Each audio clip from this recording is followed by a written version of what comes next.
Hey, Steve Jack here, a master trainer for TRX, and I just thought I'd share a few tips with you coming into the holiday season. The gang at TRX have asked me to share a few favourite of my things using, the TRX suspension trainer. So, my favourite pre-holiday workout, I guess, using the TRX suspension trainer, and one that if I know I'm going to be having a bit of a feed that's coming up and I'm going to, indulge, like, Christmas season's coming.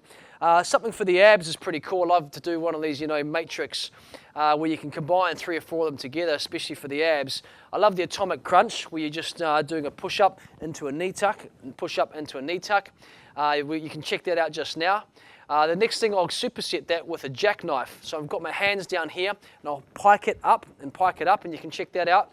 And then I superset that with a pendulum side to side. So you can sort of see how I throw all that together there in a quick workout, and all I'm looking at doing is training for time under tension. So I might do 40 seconds on and then 20 seconds off between each exercise. 3 exercises rotated through 3 times, 3 times 3. So you've got 9 exercises of 40 seconds, and it's done and dusted pretty quick, straight into the meal, and you've got no guilt.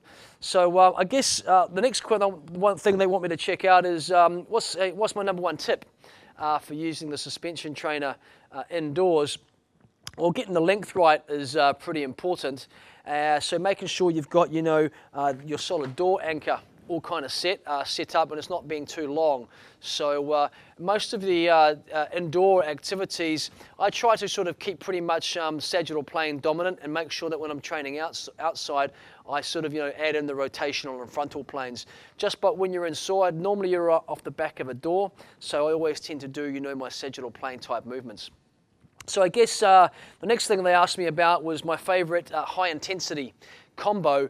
So I want to share with you this pretty brutal leg matrix I've been messing around with, and it goes pretty metabolic as well. So you can check this out, and we'll have a little bit of video overseating here.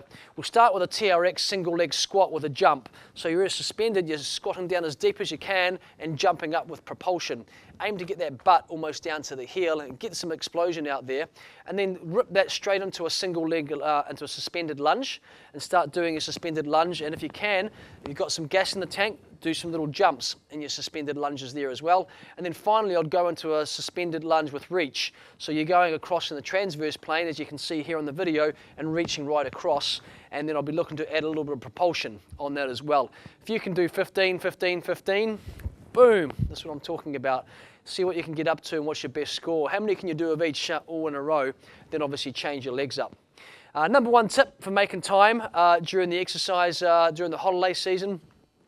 The best bit of advice I can get is, if you go for those little metabolic sessions, and you just do that little matrix I spoke around, you're literally looking at around about 8 minutes, and your legs are blasted. So I'd be looking to do that, squeeze into a time where you can fit it in, either first thing in the morning before you start your day, if you've got a full day of travel, or just sneak it in quickly after lunch or before lunch. But if you've got 8 to 10 minutes, you're going to be surprised what you can do, especially if you try that little matrix. So I guess the last one here they're asking me about is the number 1 tip for good nutrition in the presence of holiday temptation. I guess my number 1 tip is eat peanuts with your beer. Anyway, Steve Jack out. I hope to see you have a super holiday season. See you at the start of next year. Take care.